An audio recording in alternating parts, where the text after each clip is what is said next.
Amen. The last time I presented was at the Oceania camp meeting 2 weeks ago now.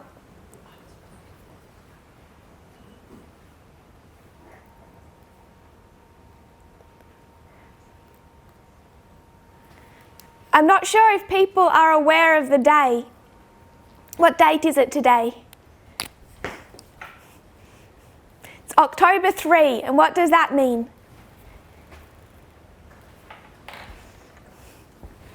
October 3, 2018 was the day that time was presented in Arkansas.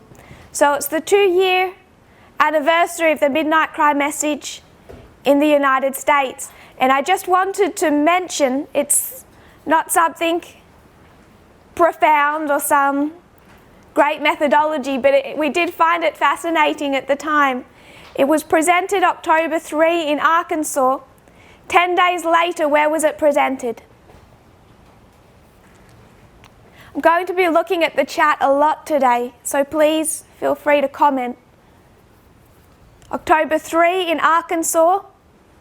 October 10 in France. Someone messaged me privately. Correct. October 3, Arkansas. October 13, France. And we understood at the time that the Midnight Cry message had a footwear and a footwear. October 3, it had a foot on the earth, and October 13, it had a foot on the sea, land and sea. Ellen White speaks about the message having 1 foot on the sea and 1 foot on the land.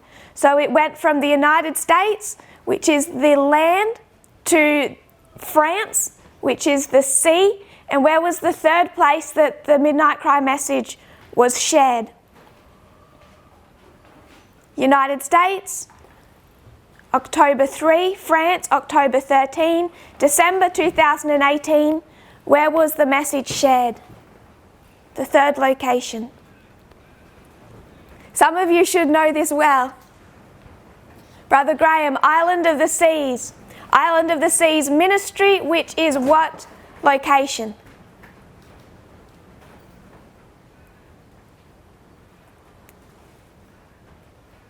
Following the chat.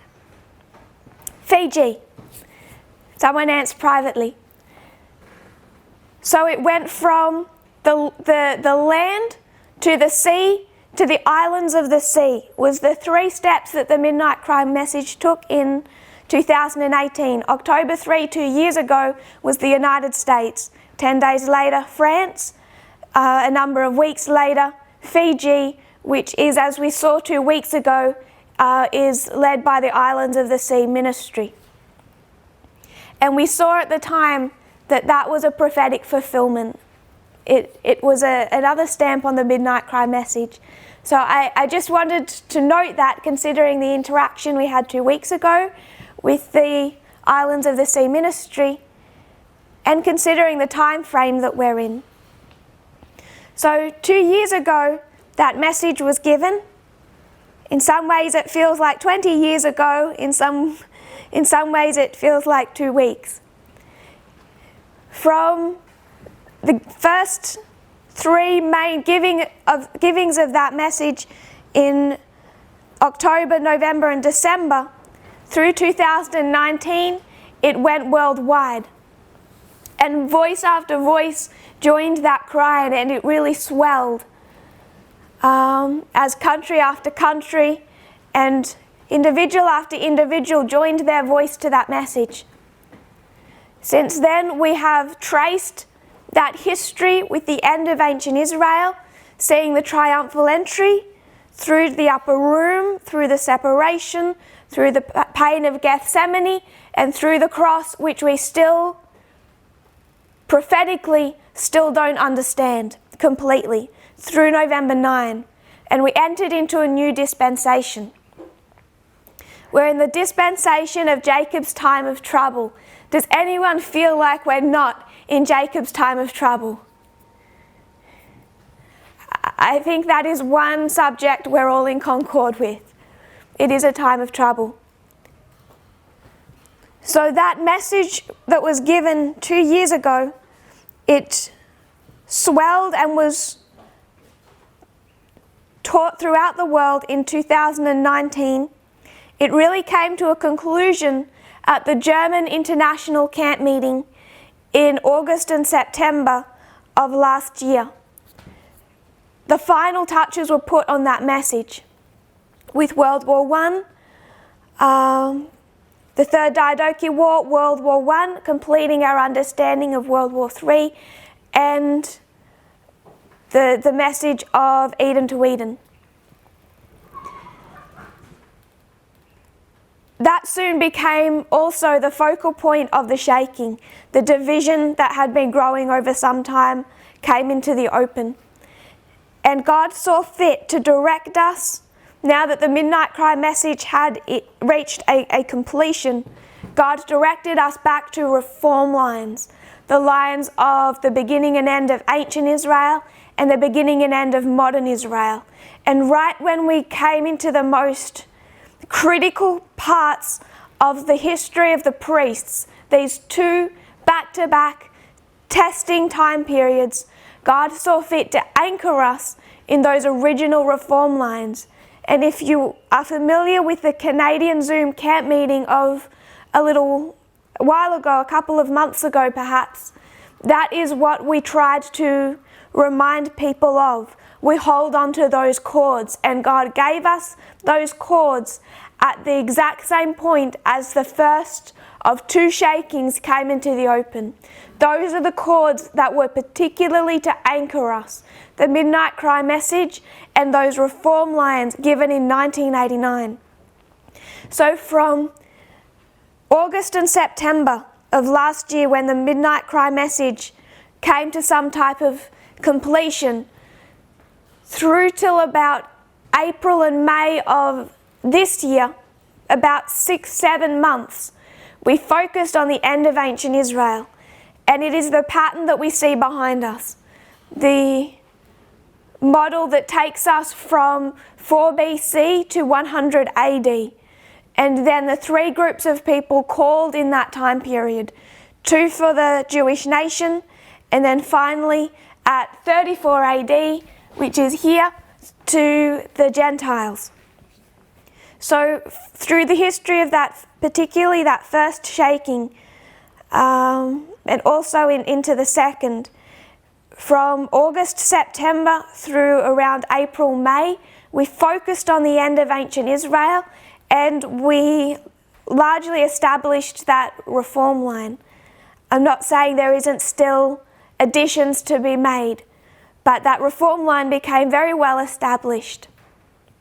And if we believe that in that reform line, it is a cord that would take us over both shaking time periods. From about April, May, the end of the school in Portugal, through to now, so that's about 6 months again, we have been focusing on the beginning of modern Israel, Millerite history. And you'll notice that we haven't actually gotten that far. It's only a few weeks since we actually even laid out a structure.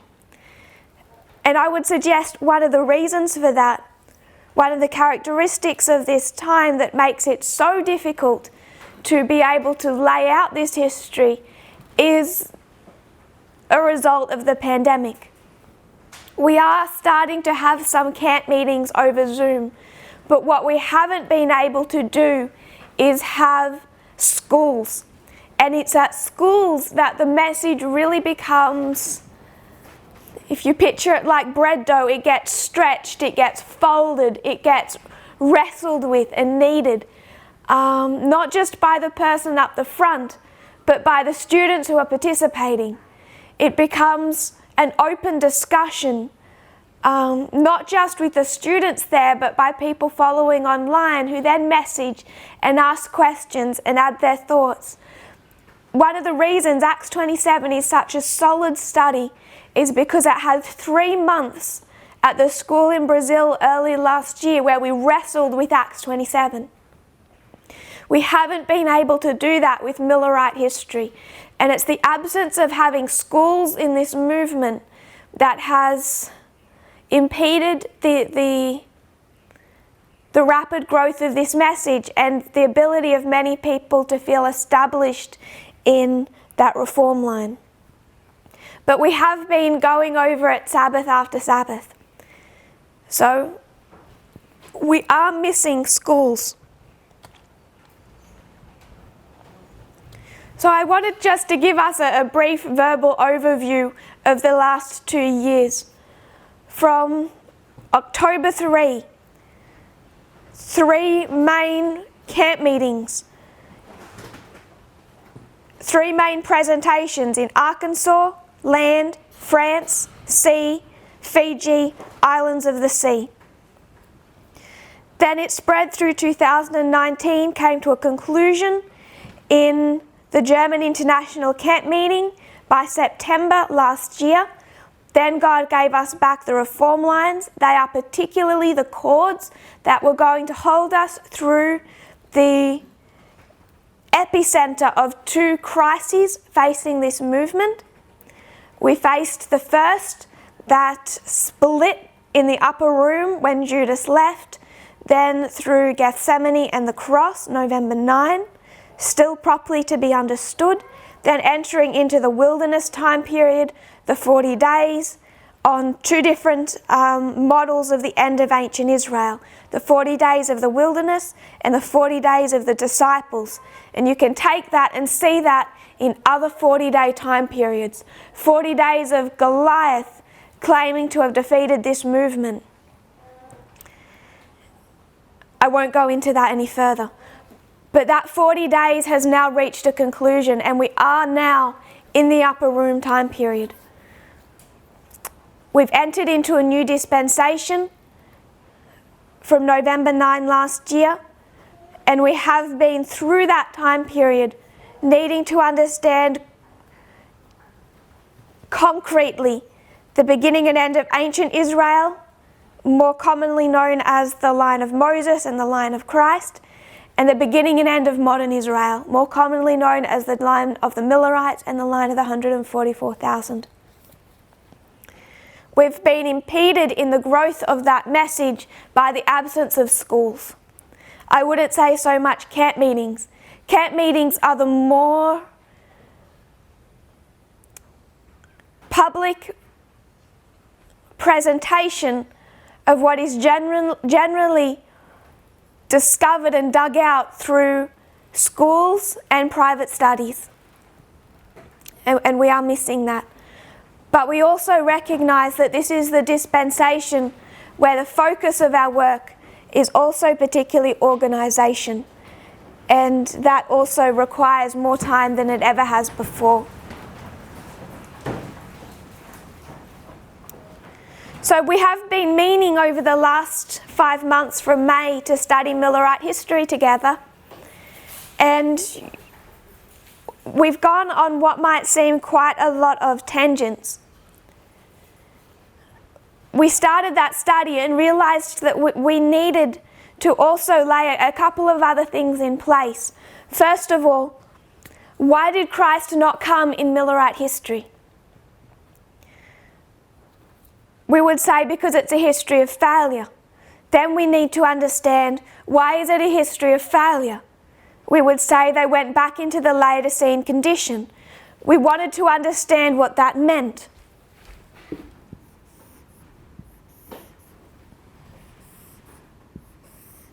Why is this failure? Why is that the Laodicean condition?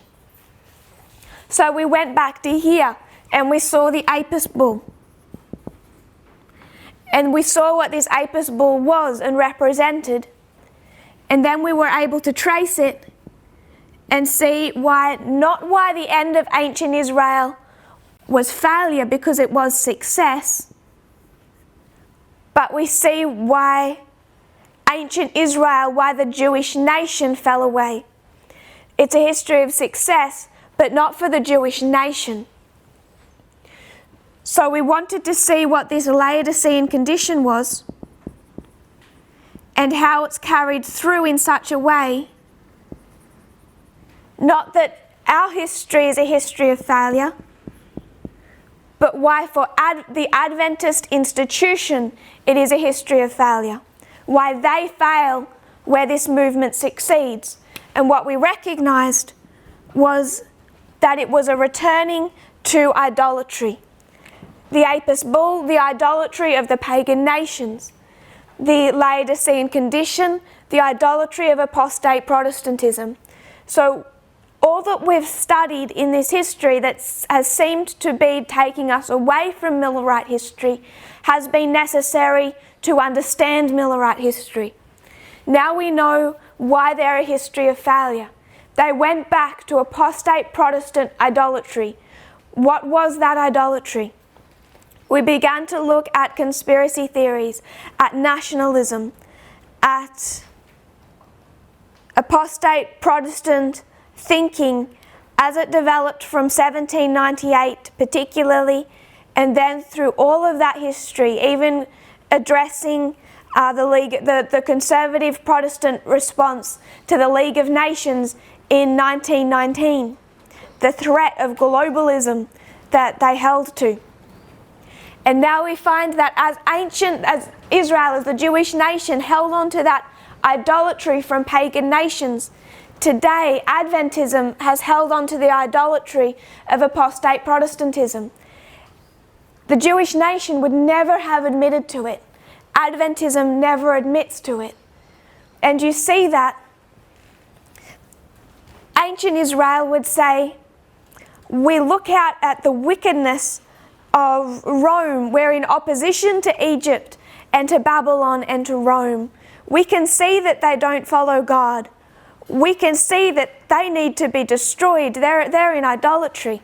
They can't see how they've imbibed the exact same thinking. Adventism today, they look out at the world. If I can give one example, they look out at the Supreme Court, and what does every good conservative, socially conservative Adventist think when they look at the Supreme Court? It's horror. Why? Why do conservative Adventists fear the Supreme Court? Why are they horrified by the Supreme Court? What's the issue they have with it?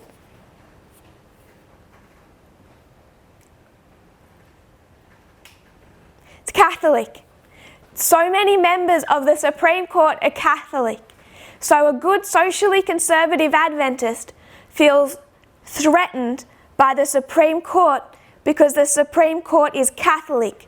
And they believe that this Catholic Supreme Court, because they're afraid of Catholicism, who elected those Catholic Supreme Court justices? It wasn't a Catholic president. It was not a Catholic Congress.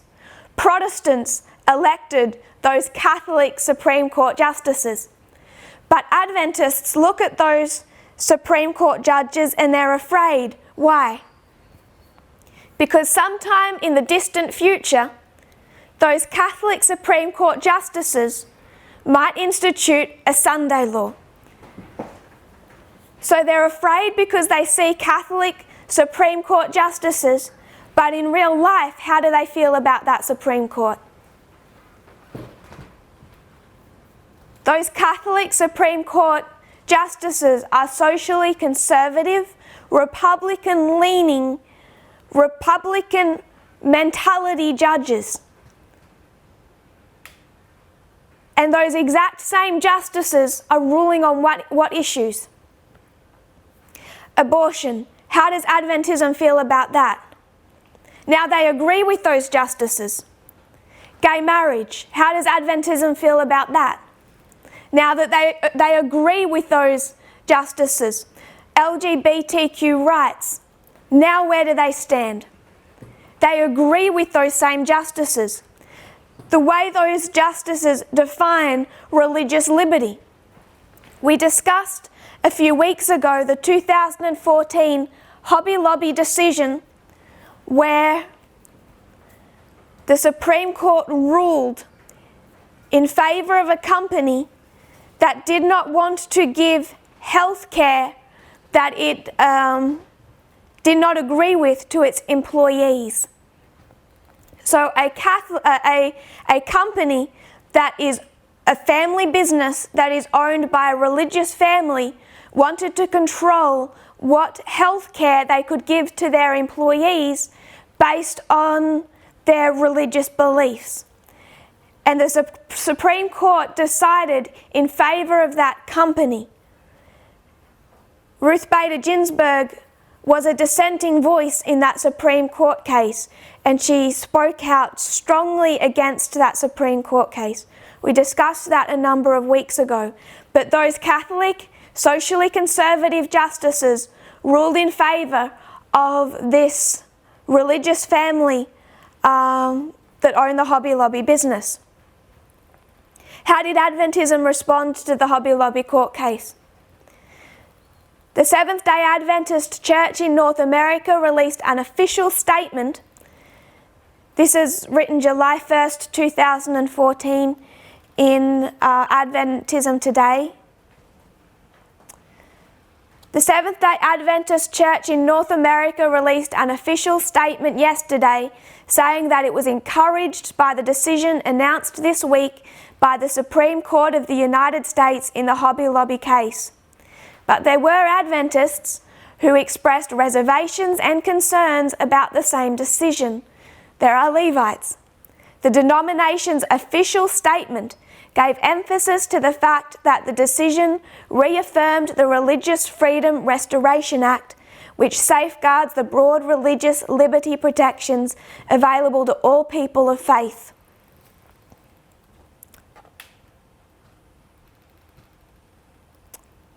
One person commented and said, "Usually religious rights are defined in terms of being protected from the government restricting one from doing something that you feel God wants you to do. It seems to have moved that the definition of religious rights has moved to a new thing altogether, when it's about a right to exercise authority or to dictate to employees your religious belief." An example of the hypocrisy of this ruling, it's in those justices on the Supreme Court are Catholic and Protestant, largely Catholic. So if an employee decides they're not going to provide birth control services in the healthcare to their workers, then the employee, it's the religious right of the employee to withhold that birth control funding. But then what happens if you're a Jehovah's Witness? What happens if you're the employee and you're a Jehovah's Witness and you don't believe in blood transfusions? And now you own a company, you're a Jehovah's Witness, and you don't want to provide health care to your employees that would supply them with blood transfusions. What the Supreme Court did is in that ruling they put in a special clause that said this does not apply to blood transfusions. Why? There is no good reason except they're not Jehovah's Witnesses and their personal bias is against birth control and for blood transfusions. So this isn't a decision of belief or of principle, it's about the right to force the religious beliefs of an employer onto an employee in a secular environment. I just want us to see the danger that Adventism is in. It's just a revision. That while they are afraid that somewhere down the track they're going to disagree with these Catholic, conservative Supreme Court justices, including the one currently being elected, in the present day, they agree with the worldview and the decisions of that same faction because they are in apostate Protestant idolatry, and apostate Protestants elected that Supreme Court. So all of that we did because we wanted to go back to Millerite history and understand why they failed. And we've had to make some applications and some compare and contrast to do that. Go back to other reform lines. So it isn't my purpose today to go back to Millerite history. We're not going to do that in today's study, perhaps not in next week's study either. What I'd like to do is actually to address some frequently occurring questions that people have been asking, especially in the last couple of months. These questions have been coming up so frequently, I thought best to address them in a study or a couple of studies rather than just go back onto Millerite history. So we are delaying again our study of Millerite history. So it's more of a Q&A, but with the questions already provided. And because of that, I would also encourage people to write on the chat your thoughts, added perspectives of the questions, or answers to the questions. So I am encouraging chat participation. Many of the questions that people have been asking are reasonable questions, questions I've had myself. They're honest-hearted questions. There's nothing wrong with asking questions or having questions, but not all the questions are. There's a mixture. Some are asked in good faith, some are not.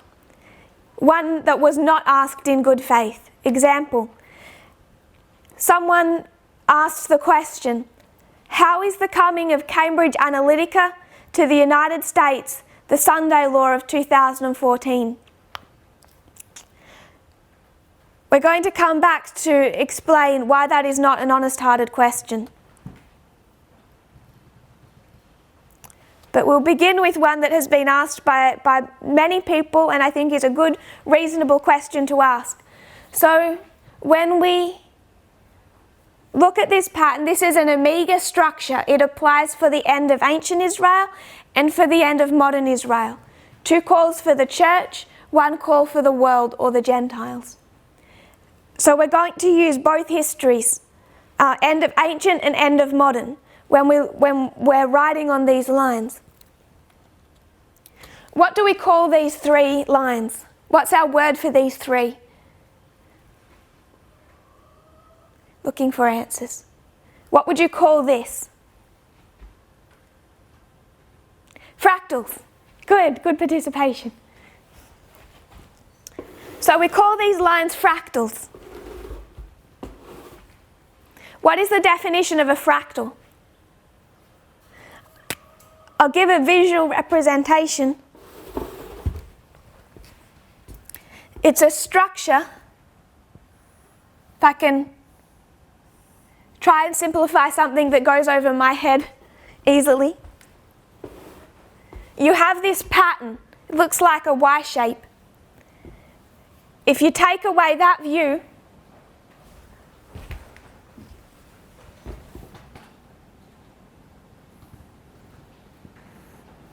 this becomes a fractal of this. Can everyone see that? So you have a pattern and then you have a repeat of that pattern, and you can do it both sides.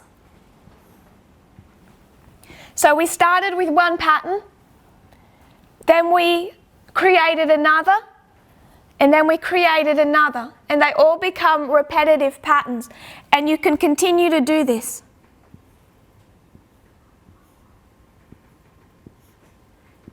And this becomes a fractal tree. So we started with one, then we created, run out of hands, that, but now we can see that there's just this. This little structure is a fractal of our large one. Can we see that? And you could zoom in, and you could continue to create smaller and smaller fractals. And you can do that to all the branches. So it's this pattern where the smaller has the characteristics of the larger. Brother Brendan, amplification that repeats the same structure. Correct. That's a nice brief way of explaining a fractal. So is everyone okay with that? You could call this one the one we began with, the line of the 144,000. And then you could say priests, Levites, Nethinims. Does that make sense? A large template model, and then you have these three smaller models on top of that. So, question. When we come to our reform line, end of ancient Israel, this top line, where is the cross?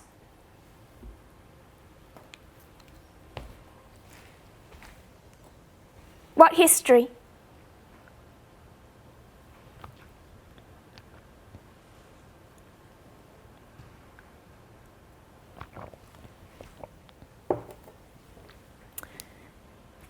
That line of the 144,000, there is no cross. It's because I haven't drawn a waymark up. History of the early rain, someone says. Concord in the second dispensation. See, I tricked you, Brother Blessing, because I didn't, Sister Charity. We didn't have these in. Apologies. Now where is the cross? Someone said early rain. So early rain is this history. What's this waymark? End of ancient Israel.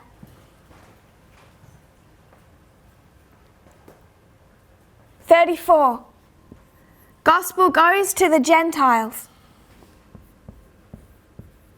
The work is done for the church, for the Jewish nation." This is the second call to the church that begins here. The second harvest of the Jewish nation. So this waymark is Pentecost. And this waymark is the cross. Does that make sense? So this is where the cross is on the line of the 144,000, the big template line for the end of ancient Israel. Where is the cross for the first group called? The disciples. Where does the cross go? Fractalize it.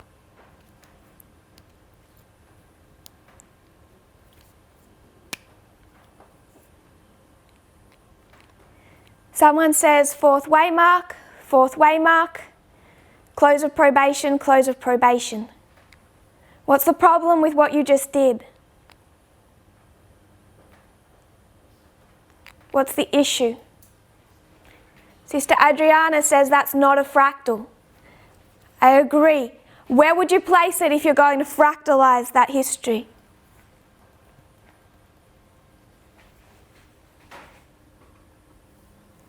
People are still saying 2019.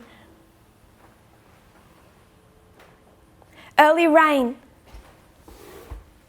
What's the year?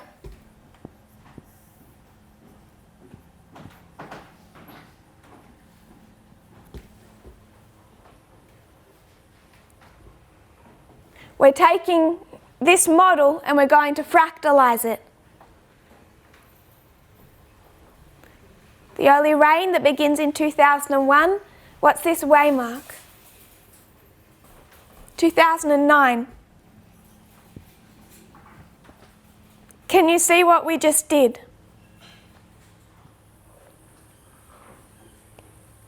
We took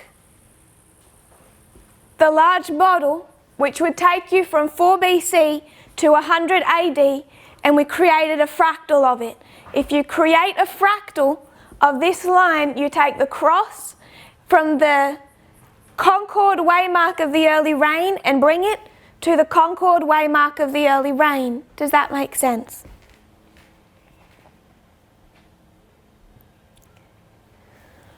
So what I want to suggest is we need to be specific about what we mean when we say that these lines are fractals. If you look up fractals, it goes into complex mathematics, which is,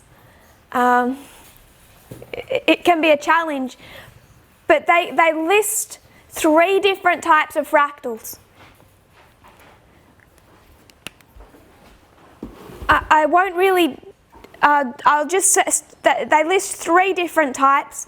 I will just particularly show that there's 2 varieties. The first type of fractal is called exact self-similar. That's what we have here. That's generally the pictures that you would have seen. If you would Google the picture of a fractal, it'll show you something like that. And it's an exact self-similar fractal. So this is exactly what this is, which is exactly what this is. An exact self-similar fractal. But there are very few exact self-similar fractals in nature. What is much more common is a quasi-self-similar.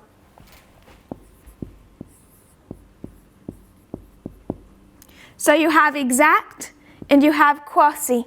The third type is called statistical self-similar. And I don't want to go into the difference between quasi and statistical. But what you have is you have fractals that are exact and fractals that are not exact. Quasi means partly. So it's partly a fractal. It's like a fractal hybrid. You have exact fractals, which tends to be shown in drawings, in pictures that demonstrate fractals, but you have what is much more common is a quasi-fractal, which is a mixture.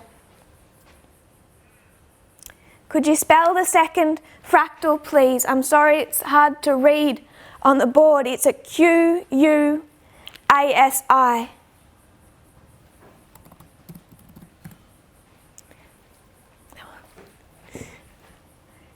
That was private.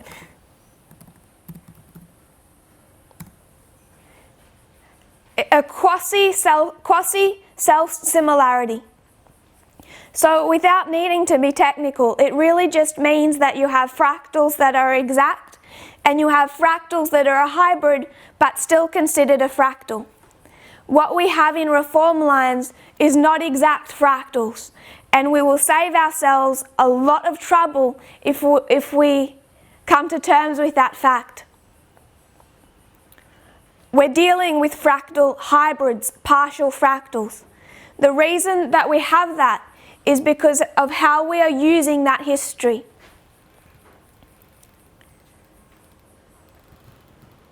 If we were to fractalize the cross, I'll rub this out because it's hard to read on Zoom anyway. If we were to fractalize the cross,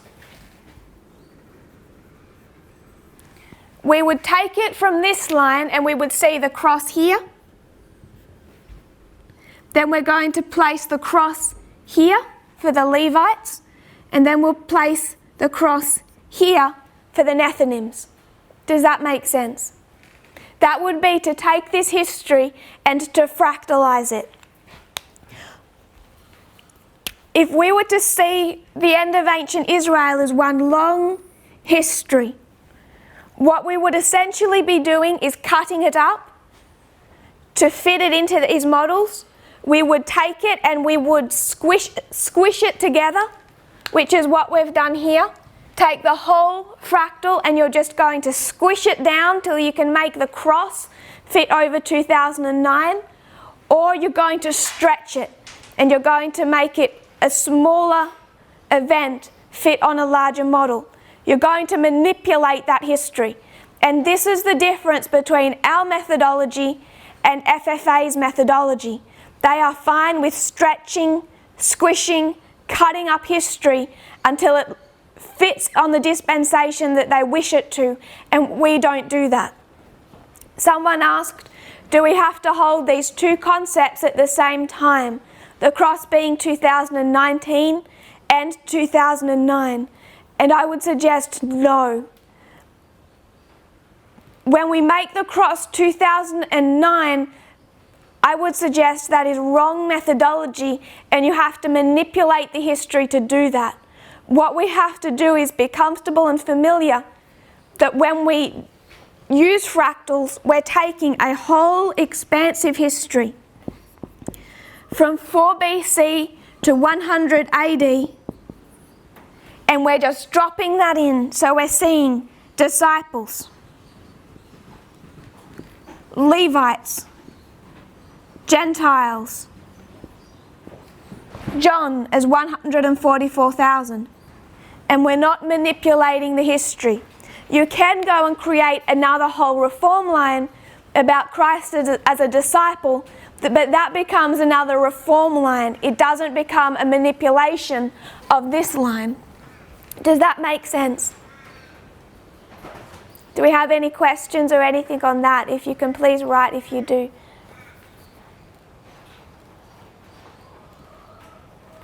What FFA would repeatedly do that we were battling against was manipulate that history. And you could do that if you believed in that exact definition of fractals, which would make the cross not 2019,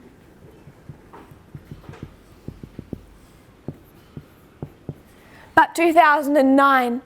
And then you would have to go back to 2009. I haven't written any, I won't go any lower, Mrs. Bennett, I promise. I promised my sister. You would have to go back to 2009 and try and force the cross onto that waymark. And then you're going to have to try and see what happened in 2009. What great disappointment did the movement face? What great crisis and test? What split occurred in 2009? How are we confronted with the crisis over the nature of the kingdom, that challenge, and you're not going to find it? And you would start manipulating not just their reform line to bring 2009 to here, but you're going to have to start going back and reinventing our own history to try and see why the cross would be fulfilled in 2009. And it just frankly isn't, because the cross is 2019. What I mean when I say it's a manipulation, to bring the cross from here to here, you have to take that history and you have to manipulate it, which I just mean you have to try and cut it up or condense it down. It's 4 BC to 100 AD, and then it's understanding that this is just one part of that history in sequential order. So you have the disciples, first group for the Jews, then you're going to see second group for the Jews,